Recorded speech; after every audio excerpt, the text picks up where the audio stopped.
again, and as what I've told you this morning, na talagang si Lord ay nagsabi na konti lang nagmahal niya dito sa mundo.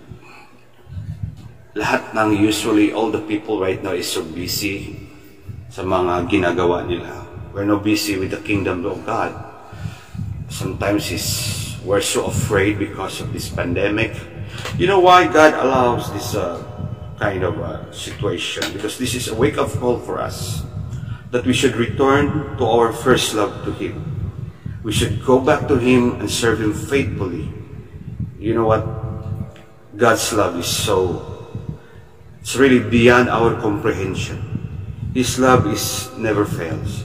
That's why tonight, yung pag-ibig ng Panginoon ay tinatawag nating agape love. No? It's agape love. Now, our love is different from His love because our love is limited. We're just human being. Kaya nga, kanina may nag-comment, sabi niya, yes, I love Jesus Christ, but I'm not perfect. Meron namang dyan nagsabi, kanina nag-comment, Brother Boo, I love God, but I am a sinner. You know what? No matter what situation you are in right now, as what I've said, His love is unconditional love. His love never fails and never count on how many transgression that you make before Him. He never do that because His love never ends. His love is not just based on His emotion. His love is based on His intellect. When in fact the love of God is a principle. It is a law. It is His nature that we should love even the unlovable. Yun ang sabi ni Lord. That we should love to those who hate us. We should love to those who persecute us. This is the love of God. This is the kind of love that God wants us. Kaya nga sabi ni Jesus one time kay Peter, sabi niya, Peter, do you love me? Sabi ni Peter, yes Lord, I love you. Sabi naman ni Jesus, take good care of my flocks. Yun. On the second time around, sabi naman ni Jesus, Peter, do you really love me? Sabi ni Pedro, yes Lord, I love you Lord so much. Sabi ni Jesus, feed my flocks. Then, on the third time around, sabi naman ni Jesus, Peter, do you really love me? Sabi ni Pedro, yes Lord, with all my heart, with all my mind, I love you Lord. Then sabi ni Jesus, protect my flocks. Bakit tinanong ni Jesus 3 times si Peter? Because Jesus Christ wants to know that Peter, that His love is limited. Whereas my love for you, Peter, is unlimited, is unconditional. Kahit sino ka man, mamahalin kita, maging sino ka man. Yun ang gusto ni Lord Jesus. The love of Jesus Christ is agape, agapo. That is in a Latin word, no? Makita natin dyan, from Greek word to Latin word, makita natin yan ang meaning that His love is beyond our comprehension. That His love is beyond our understanding. That His love is immeasurable. That His love is unconditional. That His love never ends, kapatid. Kaya nga, yung pag-ibig ng Panginoon sa atin ay sobra-sobra talaga. You know, the moment that He created us in the book of Genesis during creation. In Genesis chapter 1, it's all about creation. When God created the heavens and the earth. When created the first day, He created light or whatever, yung lahat na nandito sa mundo nakita natin. He created all these things. But when the time that He created all these things, ano ba ang nasa laman ng Panginoon sa utak niya? Ang iniisip niya, ikaw at ako. Kaya nga, ginawa niya ang lahat dito sa mundo for us. He gave us all different kind of crops, fruit-bearing trees, all the animals, fishes in the ocean. He gave us light so that every night, when you walk, hindi ka pwede dahil may ilaw, may liwanag sa gabi. Yun ang buwan. And on the daytime, He give us the sun to give us energy in order to preserve the universe, the whole earth. That's because of His love towards us, kapatid. Talagang ang pag-ibig ng Panginoon ay iba talaga sa atin. Kaya nga 3 times binabalik-balik niya kay Pedro. Gusto sana ni Lord na ang pag-ibig ni Peter, not only God, but to other men, to fellow men, is unconditional. Kasi ang problema natin is, yes, I love him or her because I can get something from her. That's conditional. Hindi yan kay Lord, kapatid. Kaya nga, tonight, tingnan natin kung anong sinasabi ng Panginoong Jesus sa kanyang Biblia. Makikita natin in 1 John chapter 4. May sinasabi diyan si Lord, kapatid. Babasahin natin, isa-isahin natin. In verse 7, sabi ni John the Beloved, no? Sabi niya, "Dear friends, let us love one another. For love comes from God. Everyone who loves has been born of God and knows God." Love one another.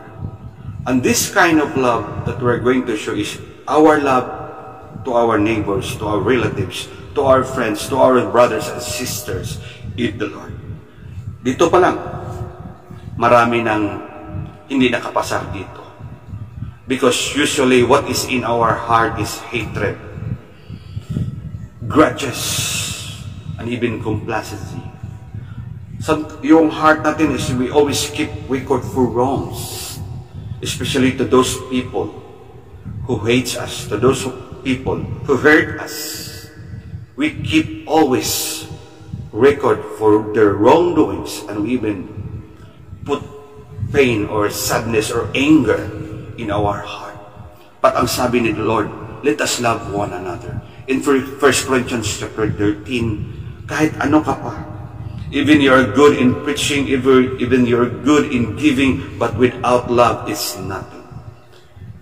Kaya nga, lahat na basis na gawin natin dito sa mundo must be motivated by the love of God. Hello? Yun ang sinasabi ni Panginoong Jesus. And the 2 greatest command is to love our neighbor. Who is our neighbor, by the way? When you sleep at night, your neighbor could be your husband and your wife. Love him, love her, or your children, or your relatives. And when you go out from your house, your neighbor, it could be your neighbor, the one that is next to your house, that could be your neighbor. If you go out from your work, if you have businesses, if you are in the office, it could be your neighbor is the one that is next to your office or to your establishment, with the outside community. That's why, ang love ng Panginoon, ang gusto ni Lord sa atin na yung love natin ay mag-extend. It should be start within the family. Family first, and then later on, to outside, to the community, to the church, to the priest. Yun ang gusto ni Lord, kapatid. Kaya nga, when God created Adam and Eve, it was because of His love. Ang gusto ni Lord na sana ito si Adam at saka si Eve ay magiging perfect. Actually, it was perfect created by God. But ang nangyari, because of the devil, they are tempted to eat the fruit of good and evil. That was, pinagbawalan yun, kapatid. But sinuway nila si Lord. Yun ang nangyari. There is corruption to this world. There is calamity in this world. There is pandemic in this world. There is what we call disasters in this world. God allows that one because of our heart. Because we are so hard-headed. We always hurt God. We always hurt other people. And that's wrong. Because we are created in His image and His likeness. Yung palang paggawa ni Lord sa ating kapatid. Ano ang naisip niya when God created heavens and earth? Ikaw at ako. Nasa laman ng utak. Ginawa niya tayo in His likeness, in His image. Kaya nga may awit ako ngayon. Siya ang Diyos, siya ang Hari. Makinig kayo before we continue. Linikha mo ang langit at lupa. Ang lahat ay nalikha dahil sa iyong mga salita. Ngunit higit pa riyan ang nasa isip mo, nang ako ay malikha sa wangis at larawan mo. Nilikha mo ang langit at lupa,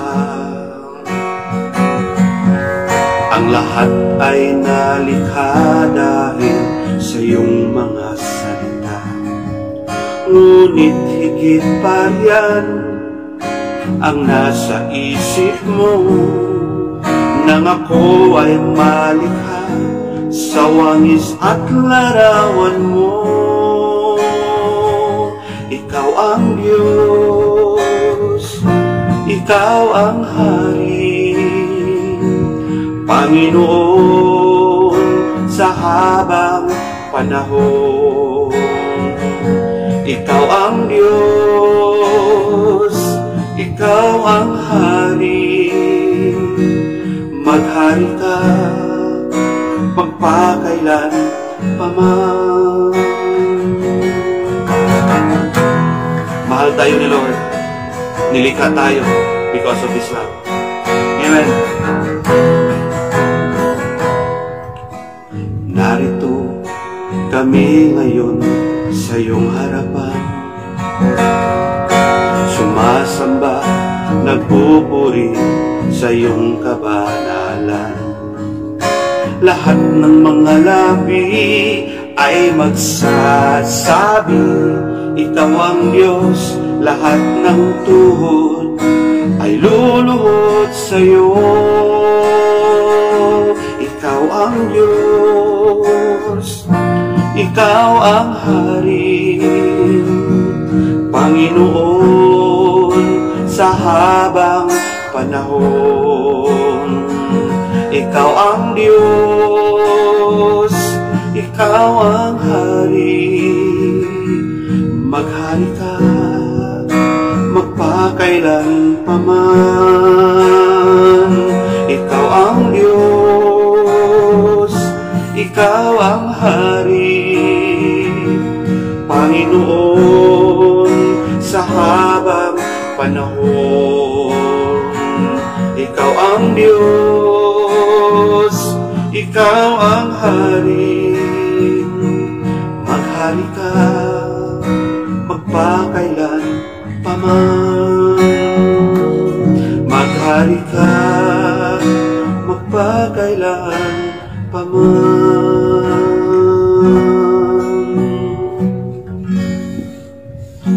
Nilikha tayo ni Lord sa kanyang image and likeness. Actually, this physical appearance, it speaks about all His love for us. Kaya nga kapatid, hindi natin iiwan si Lord. Palagi tayong mag-serve. But anyway, let us continue. Whoever does not love does not know God, because God is love. This is one of God's attributes, is love. Perfect love. He is very good to us. And this is how God shows His love among us. He sent His one and only Son into the world that we might live through Him. God demonstrated His love towards us during what we call crucifixion of our Lord Jesus Christ. John 3:16, for God so loved the world that He gave His only begotten Son, that whosoever believes in Him should not perish but have everlasting life. God demonstrated His love on the cross through Jesus Christ. And this is how we know what love is. Jesus Christ died for us. He laid down His life. 2 John 3:16 yun, kapatid. That He laid down His life for us. During the rounds of creation, it was a perfect plan of God that we will enjoy heaven on earth during the time of Adam and Eve. But the relationship between Adam and Eve to God ay naputol because of disobedience. But let us thankful to God that God restored it through Jesus Christ. That's why He gave His Son. Because the moment that we allow God in our life, we allow Jesus Christ to be the Lord and King of our life, then that is the time, mga kapatid, His love that is in us will start to activate that we may able to show love also to other people. We will not wait for these people to love us or to say forgive us. It is us, because we are the one who first experienced the love of God. We will be the one to say, I'm sorry, I love you. Kalimutan na natin lahat. There will be reconciliation. Kung talagang mahal natin si Lord, let us reconcile to one another, to the one who hates us. Yun ang gusto ng Panginoon sa ating buhay, kapatid. He sent His Jesus Christ to the world that we might live through Him. Yes, we will have eternal life if we will come to the Lord, if we worship Jesus Christ, if we allow Jesus Christ to be the Lord on our life, and if we believe His atonement for us. 2,000 years ago, He died for us for the remission of our sin, kapatid. This is love, not that we love God, but that He loved us and He sent His Son as atoning sacrifice for our sin. It is not us who love Him first, but it is God who loved us first. He died for us. Nobody seek God. Nobody search God. But it is God who search us, who seeks us. This is the love of our Lord Jesus Christ. Amen? That's why, kapatid, talagang malalim yung pag-ibig ni Lord. Kasi mayroong mga instruction dito. Because if you will say, I love God, but you hate your brother, you are a liar. If you say, I love you, Jesus, I love you, God, and yet, mayroon ka pang problema sa kapatid mo, may problema ka sa ibang tao, you hate them, you do not love them, then you are a liar in the presence of God. Because, sabi ni Lord kanina, let us love one another, because we are child of God. And we know God if we love other people. We know that we live in Him and He in us. Because He has given us of His Spirit. Kaya nga, importante yung Espiritu ni Lord sa buhay natin, kapatid. Kasi sabi sa Biblia, it is a mark and it is a seal that we belong to His family. It is an installment if we have the seal of God, which is the Holy Spirit, according to Ephesians 1:13, that it is an evidence, it is a guarantee that we are child of God, and it is His Holy Spirit will change us.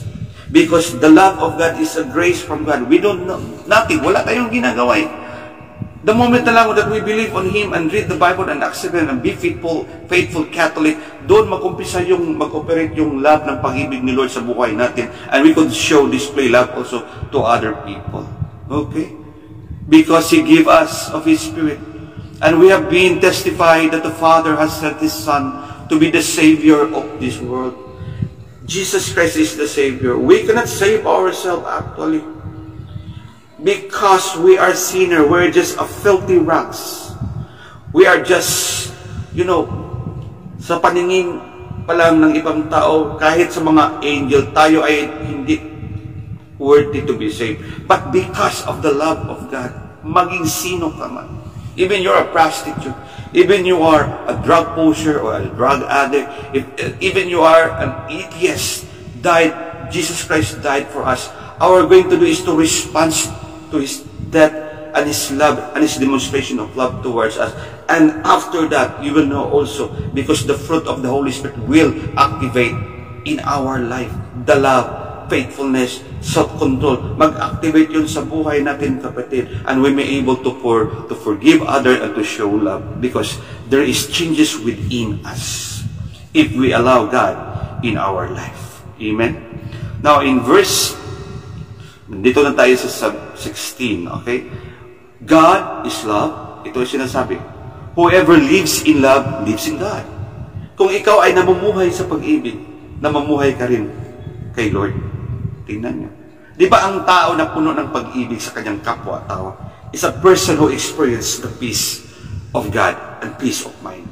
He's a person who actually will receive the blessings from the Lord. And all the favor of God is in you if we know how to love other people. In this way, love is made complete among us so that we will have confidence on the day of judgment. Tingnan nyo.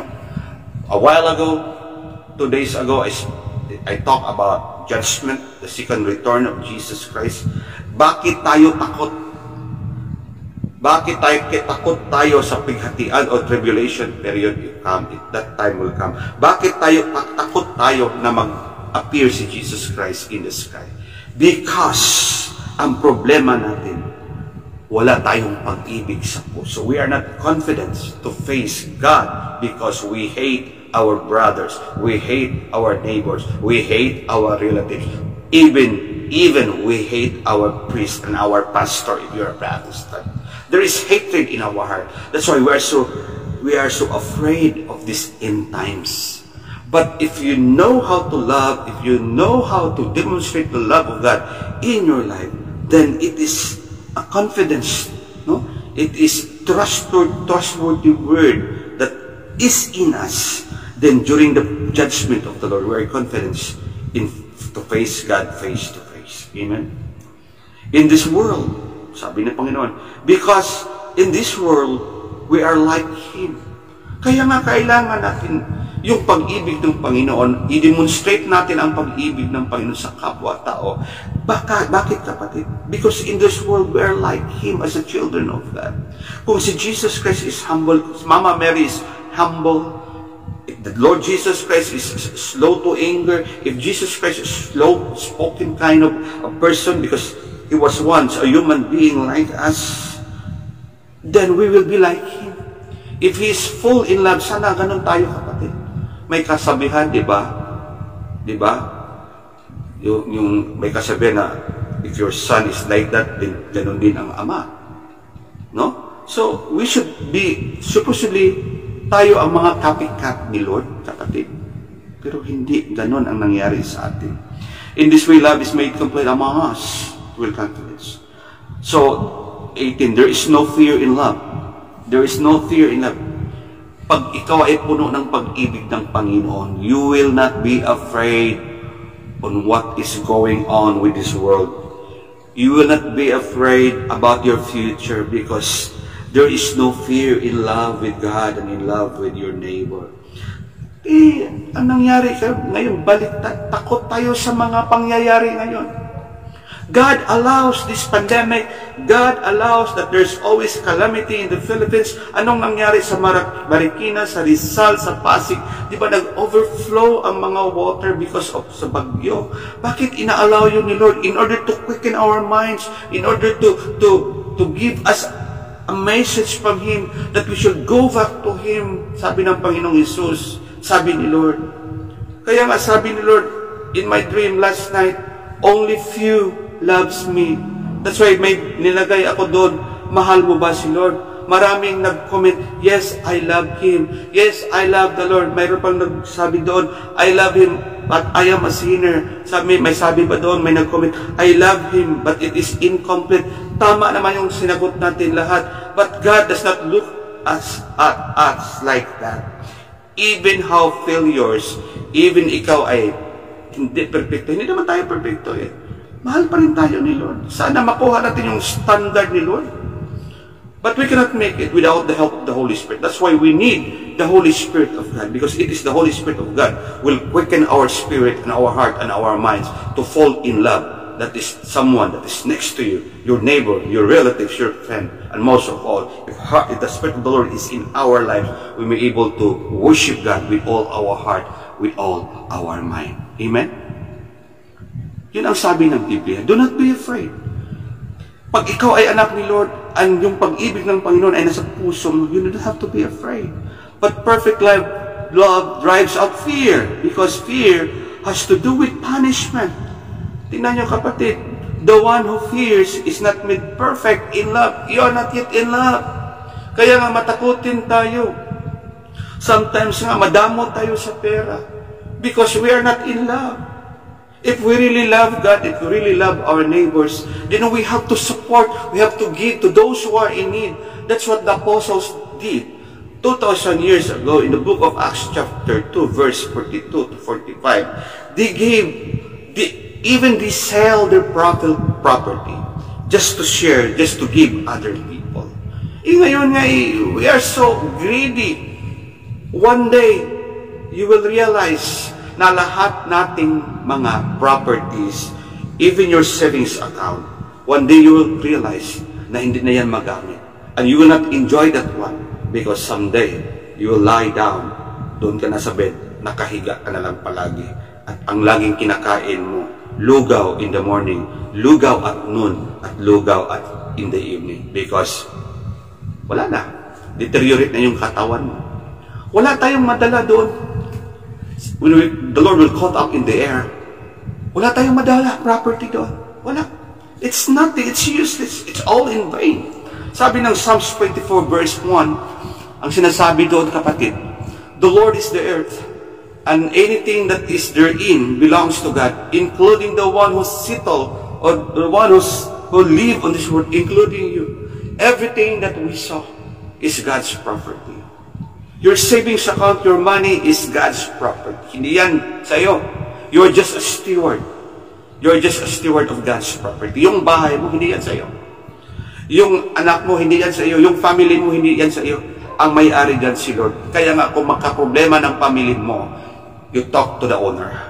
Pag may problema ang business mo, you talk to the owner because he's the one who will settle all the problem. But the problem with us, yes, we allow God to be the owner of this property, but when I receive a lot of money, I will not give it to God anymore. I will just use it to myself.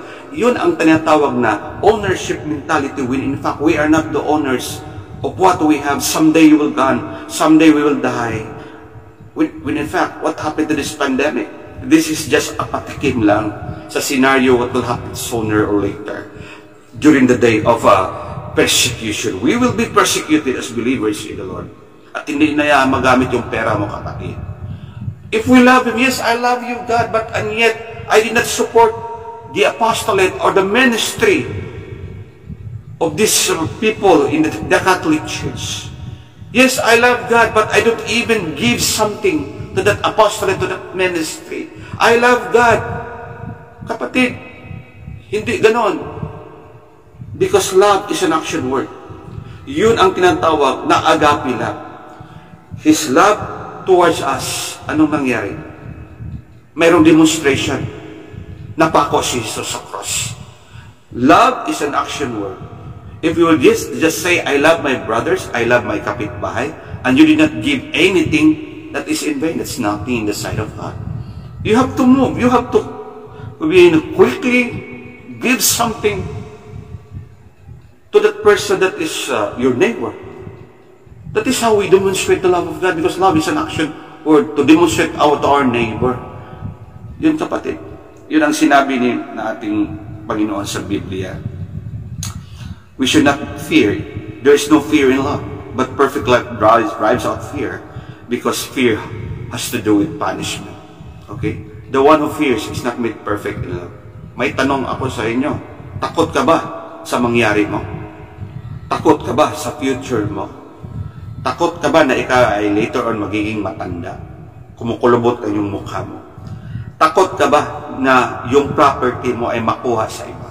Takot ka ba na yung pera mo ay lumabas? Takot ka ba na yung savings account mo ay magdidak because you give something to every apostolate, like this apostolate? Takot ka ba? Then you are not yet in love with God.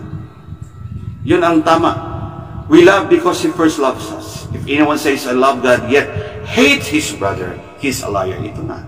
For anyone who does not love his brother, whom he has seen, cannot love God. Hindi natin nakita si Lord. Then we say, I love you, Lord. Hindi natin nakita siya. But ang basis sana is to love our brothers. And on that way, yung pag-ibig natin ni Lord ay totoo. Yun sana, kapatid. He has given us His command. Whoever loves God must love his brother. Yun, mga kapatid. Pakita natin sa 1 John. Kaya nga, tonight, I was so alarmed because of what I've said to you. That on the other night, I believe it was the voice of God. Talking to Him, talking to me. Sabi niya, kunti lang nagmahal sa akin. Totoo naman eh. Kasi busy na tayo eh.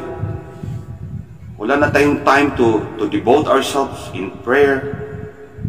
Not necessarily that you will always go to church. Your quiet time with God. But we did also the church. Okay? Now, tingnan natin ang Catechism of the Catholic Church. Paragraph. 11:29. CCC 11:29. The sacraments as real instrument causes of grace. The sacrament is the instrument of God that causes of grace. And what are those sacraments? Our church is the sacraments. We have the 7 sacraments. Yung pari mismo is the sacraments of God. We have to respect our priest. Yung lahat na makita natin inside the church is the sacrament of God. Is a real instrument, causes of grace. In and into the sacraments, God loves us efficaciously by sending His Holy Spirit as the fruit of Christ as a paschal mystery. With these sacraments that we have, and what we saw inside the church is what we call the fruit of Christ by the Holy Spirit of God. He gave us the 7 sacrament in order to connect God. The sacrament of confession. If we love God, then we have to confess our sin. The sacraments of holy orders. We have to respect the priests because they are the order of Melchizedek. If we love God, then we have to, what? Penitence or penitensya. No? If we really love God, kapatid, ano pang gagawin natin? Baptism. Yung lahat na sakramento, we have to follow. The matrimony, we have to follow. Kaya nga sa mga protestante, maraming naghiwalayan, maraming tinatawag na divorce. Pero sa ating church, it is not allowed to have divorce. Because the holy matrimony is that between man and woman, and nandun si Lord, and you're binded together with the love of God. That's why hindi pwede. Pero sa ibang religion, it's okay lang mag-divorce. It's okay lang mag-annulment. Hindi yan pwede sa church. Kasi aral ni Jesus na no one can separate us from the love of God. No one can destroy even marriage, but the devil is trying to destroy this. Now, sacramental grace is the grace of the Holy Spirit given by Christ and proper to its sacrament. Tingnan nyo. It's grace yun. Galing sa Holy Spirit. Itong lahat ng mga sakramento. That's why we should take good care. Even our priest, we have to respect our priest. No? Huwag nating laitin yung mga kaparian. Sakramento yun. Si Lord ang nagbigay sa atin. Without a priest, we cannot partake the Holy Eucharist of God. Because it is only them can change the wine, the bread, into real food, totoong katawan, at totoong inumin o dugo ni Jesus. Biblical yun. John chapter 6, verse 50. Kung mabasa mo yun, if you want to read that one, it is biblical. That's why we have to respect the priest. Kahit ano pa ang ugali ng pari yun. Don't say any bad words towards that man of God. Because, God will judge us. The Spirit heals and transforms those who receive Him by conforming them to the Son of God. Now, our destiny here on earth is to conform to the image of our Lord Jesus Christ. And it is only by the Spirit of God will transform us into a real person who fears God and worship God. Because this is actually the ministry of the Holy Spirit. That's why Jesus Christ ascended back to the Father and He gave His Holy Spirit to us. In John chapter 16 and in John 14, He gave us His Holy Spirit to be the Paraclete, to be our guide, to be our teacher, to be our comforter and our helper. We should come to the Holy Spirit of God and talk to the Holy Spirit of God. Ito po, kita natin yan sa CCC. The fruit of the sacrament life is that the spirit of adoption. We are adopted through the Spirit of God. We are now children of the Most High God. Makes the faithful partakers in the divine nature by uniting them in a living union with the only Son, the Savior. Kapatid, I just want you to tell you the reality, our status. But before Adam fails, we are united with God. But it was restored through Jesus Christ. Because our identity is the Lord Jesus Christ. We died with Him. We are buried with Him. We are baptized with Him. And everything is that we are united with the Lord Jesus Christ. It is only sin who corrupted this kind of unity through the Holy Spirit with God. Amen? Yun ang gusto ni Lord sa atin. Now, uniting them in the living union with the only Son, Jesus Christ, the Savior. Yun ang nasa Catechism of the Catholic Church, 1129. Meron pa dito. Kasi tapos na kanina ang Biblia. Punta naman tayo sa Catechism because as what I've told you before, I will not preach here without the Catechism of the Catholic Church. This is the only way to protect our teaching. Unlike those before, when I was a Protestant, wala kami nga magisterium, wala kami katekism. Kaya nga, iba-ibang interpretasyon sa Biblia. Kaya anong resulta? Nagkawatak-watak ang mga Protestante, maraming Protestante. At hindi yan mag-unite because of their doctrine. But the good thing with us, mayroon tayong katekism, mayroon tayong magisterium. So what happened? We are now preserved as one member of one holy Catholic Church. The Catechism, teaches that in the sacraments, the Father always hears the prayer of His Son's church. Tingnan mo every time we pray, God is always there. And if we talk to the Mother of God, God will listen to us. Alam ba ninyo, the easiest way to hear our prayer is to talk to the Mother of God, the Holy Virgin Mary. Biblical. During the wedding of Cana, nandoon si Mama Mary to be an intercessor. In Acts 1:14, when Mama Mary prayed, the Holy Spirit descend from heaven to the apostles and they received gift of the Holy Spirit because si Mama Mary ay nandoon. Importante talaga si Mother Mary. Okay. The prayer of Son's Church, which which sacrament expresses her faith in the power of the Spirit. As fire transforms into itself everything it touches, so the Holy Spirit transforms into the divine life whatever subjected to His power. We are subjected to His power if we have Jesus Christ in our heart. The transformation within will come if we allow the Spirit of God to come into our life. There is changes within to without. Meaning to say, kung mayroon ng changes inside us, then our physical appearance, the people who surrounds us will be affected by the changes within us because there's always what we call blessings. You could be a spiritual blessing to other people because you have now the Spirit of God. Our spirit, which was being, the Holy Spirit reside there, yung spirito natin ay magiging, contaminate to other people. And the people of this world will know that Jesus Christ is Lord through us because we follow, we obey God, we allow the Holy Spirit to transform our life into a divine life for His divine purposes. If the Father hears the prayers of the church, it can only be because the church prayer becomes one with His Son's prayer. That's how every time we pray, diba? We do it in the name of Jesus Christ. Thank you, Lord, in Jesus' name. Amen. Kaya nga, with that, God the Father will hear our prayer. So yun kapatid, ang sinasabi, kung mayroon tayong pag-ibig, lahat ay mag-activate. Kung mayroon tayong pag-ibig, we could contaminate the love of God. Amen? So the Spirit of Truth, the Paraclete, will be given by the Father in answer to Jesus' prayer. CCC 729. Kung ano ang prayer ni Jesus, ganon din ang prayer natin, kapatid. Amen? Kaya nga, we pray the Our Father, diba? Address to God, and we will ask in the name of Jesus Christ. Now, let us continue the CCC. The glory of God in Mary and the saints. Tingnan nyo The glory of God in Mary and the saints. An understanding of the efficacy of God's love helps people to understand the Catholic way of giving God glory by drawing attention to the effect of His love in the saints. Look at Mother Mary. Mother Mary is the perfect example, is the perfect of God's reflection to her about the love of God. God demonstrates His love towards us not only to His Son Jesus Christ, but to Mother Mary.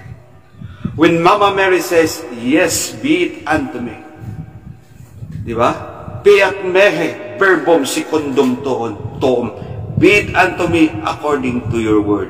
It is a perfect love of God. Nag-reflect sa buhay ni Mama Mary. Kaya nga, dahil sa pag-ibig ni Mama Mary kay Lord God, anong sinabi ni Mama Mary? be it unto me. Yes, Lord. Yes, Lord. Yes, Lord. That is obedience. Ang mga saints, bakit sila ay nagiging santo? Because our church, I thoroughly study their lives on how good they are. We have different different saints, right? Mayroon silang different deeds and works of grace and mercy. Doon makita natin ang pag-ibig ni Lord. We should be the reflection of God's love in our life. Ang tanong dito, kapatid, nakita ba ang pag-ibig ni Lord sa buhay mo, sa inyong kapatid, sa neighbors mo? Yun. Are we the perfect image and likeness of God when we talk about love? Nag-reflect ba yung pag-ibig ni Lord sa buhay natin, sa kapwa-tao, sa kaibigan natin, sa mga business associate natin, sa ating mga relatives? Yun ang tanong. Kasi sabi natin, yes, I love God, but you know what? I did not judge. But anyway, God is continue to doing such good things in our lives if we will not stop serving Him. Kahit we fail many times, we fail Him many times, just stand up and say, Lord, sorry, forgive me. Renew my life once again. God, because of His grace, because of His mercy, He will change us. Kahit ano ka pa man, kapatid. Amen? Kahit madamot ka pa sa pera, kahit you are greedy, just ask God to change your life and He will change you. Mahal pa rin tayo ni Lord, kapatid. Kahit yung mga third sex, mahal yun ni Lord. Kaya nga, church natin, we embrace all those kind of third sex, yung mga lesbian at saka yung mga, what I'm talking to. God embrace them. But ang ayaw ni Lord, na kung sila ay mag-commit ng immorality, yun ang ayaw ni Lord. Yun ang hindi gusto ni Lord, that they commit immorality. That's why, sa mga kapatid ko, mga third sex, mahal kayo ni Lord Jesus Christ. Ang gusto ni Lord na kayo ay mamumuhay ng moral in the sight of God. Mahal tayo ni Lord. Huwag kayong maniniwala sa ibang sekta. Because yung mga sekta like my religion before, you cannot enter into my church if you are a third sex. But our church is full of grace and mercy. He accepts everything. So that within, if you are inside the church, if you're committed to serve the Lord, I believe every day, mayroong kasamaang matanggal sa buhay mo. At you will be changed like Jesus Christ. It is only God can change us. Amen? Look at Peter. How many times he denied Jesus Christ? 3 times. Look at Thomas. He always doubt about the Lord Jesus Christ. But at the end of the day, anong ginawa, kapatid? Na-change yung mga buhay nila at saka perspective towards Jesus Christ. And they become more faithful even to the point of death. They don't deny Jesus Christ as Lord and God in the presence of this persecutor. Yun, tama, kapatid. Yun ang talaga ang gawin ni Lord sa atin. As the Catechism teaches, by canonizing some of the faithful, by solemnly proclaiming that they practice heroic virtue and live in fidelity to God. Amen. Tingnan mo yung santo natin, sino ba yung santo na si Ruiz ba yun, Sister Adit? Si St. Lorenzo Ruiz. Yung mga Pilipino Pedro Calungsod. Tingnan nyo mga kapatid, may mga virtue yan. They practice heroic virtue. That's why they became saints. Kaya nga yun ang gusto ni Lord sa atin. Sana tayo ay magiging santo. No? Now, ito mga kapatid, ang sinabi ni Lord, if we love Him, we should demonstrate His love towards other people. Now, lapit na tayong matapos. May tanong ako, do we love God? Usually, our answer, yes, I love God. Pero, may ginawa ka bang kabutihan because you love God sa inyong kapwa? If you love God, nag-support ka ba sa mga ministry like this? Because ang Biblia ay nagsabi, that we should give our offering and tithes, even tithes, to the one who works the ministry of God. Actually, the moment that you give and support this ministry, this evangelization through Streamline or online, the moment that you support this ministry, you are part of this ministry. And I believe the love of God nag-operate sa buhay mo. Because as what I've said, love is an action word. Now, if you love God, how is your time with the Lord? Your quiet time with God. Do you talk to Him? Do you say, Lord, I'm so sorry, Lord, change me, create in me a clean heart again. Lord, guide me. That is your time. How is your, we have Mass or Masses. Do we attend Mass or hear Mass? Yung time natin.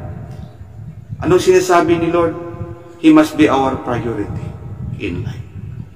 We are created not just to work and work and work in order our family will survive.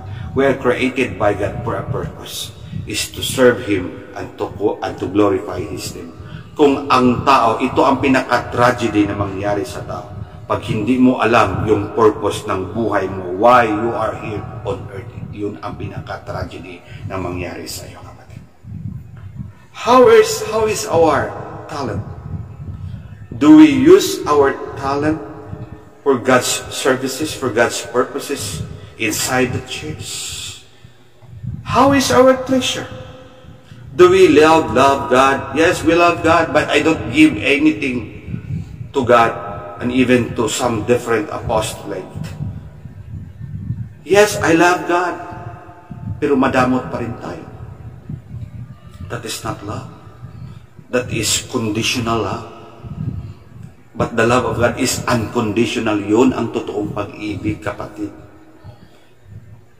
Sabi ni Saint Teresa of Calcutta, sinasabi niya, generosity is not measured on how much you have given, but on how much you have left. That is generosity. Love, give until it hurts. And what is the promise of God? The moment that you give something to the Lord, the moment that you support the ministry and the Church of Jesus Christ here, our Roman Catholic Church, I tell you, may blessing ka matanggap rin sa Panginoon. Okay? May blessing ka because that is the principle of God. The principle of sowing and reaping. No? Pag ikay ay magtanim sa matatabang lupa, ano ba ang matatabang lupa? Yun ang church ni Lord. Those who are works, the ministry of God, the apostolate, and those who are in it, those are the three healthy soil that you're going to plant your seed, and then in a proper due time, you will harvest a good seed. Amen? Yun ang gagawin natin. Kung mahal natin si Lord, be a good Catholic. Kung mahal natin si Lord, be a good wife, be a good husband, be a good children, be a good neighbor towards your neighbor. Yun ang gusto ni Lord sa atin, kapatid. So, salamat po sa inyong lahat tonight. Sana we will follow the God's instruction while I'm talking to you tonight on how to love the Lord. Simple lang. Pag hindi mo pa you fail on that area, just ask the Lord. Because each one of us, including myself, we are not perfect. There are times that we fail God, we fail our neighbors. Ang gusto lang ni Lord, just come to Him and say, Lord, sorry, forgive me. And go to the priest and ask for absolution. Confess your sin to God, to the priest, and He will renew again your spirit. Amen? Kaya nga gusto, mahalin natin ang lahat na involved sa church natin. Lahat ng mga santos, mahalin natin. Mahalin natin si Mama Mary. Because dati, kapatid, kalaban namin si Mama Mary because we don't believe in her immaculate birth. We don't believe in her assumption. We don't believe about her that as a mother of God. We don't like her. But when I embraced the Catholic faith, I love the mother of Jesus Christ. Kung mahal ni Jesus si Mama Mary, bakit hindi pwede mahalin din natin? In what way that we love Mama Mary? Just follow on what I'm talking to you. Kung mahal natin si Lord, mahal natin si Mama Mary, give your time, give your treasure, give your talent, give your life. In Romans chapter 12, verse 1 and 2, ano sinasabi? I urge you, brother, in view of God's mercy, offer your body as a living sacrifice, holy and acceptable to Him. Offer your life to Jesus Christ. So this has been Brother Gu, mga kapatid. So let us pray. Let us pray right now before I'm going to read all the one who follow this live or who watch this live. Before basahin natin isa-isa, mag-pray muna tayo. I want you to bow down your heads with eyes closed. Let us pray in the name of the Father, the Son, and the Holy Spirit. I will pray for healing.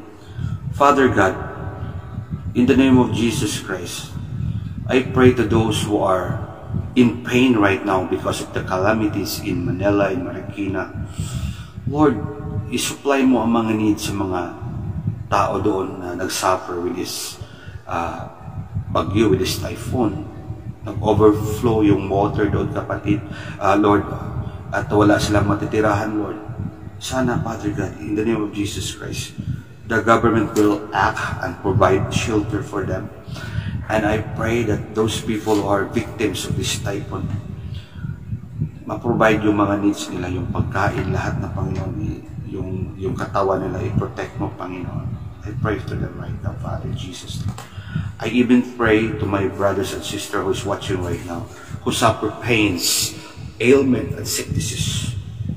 I command in Jesus' name, all pain will be gone.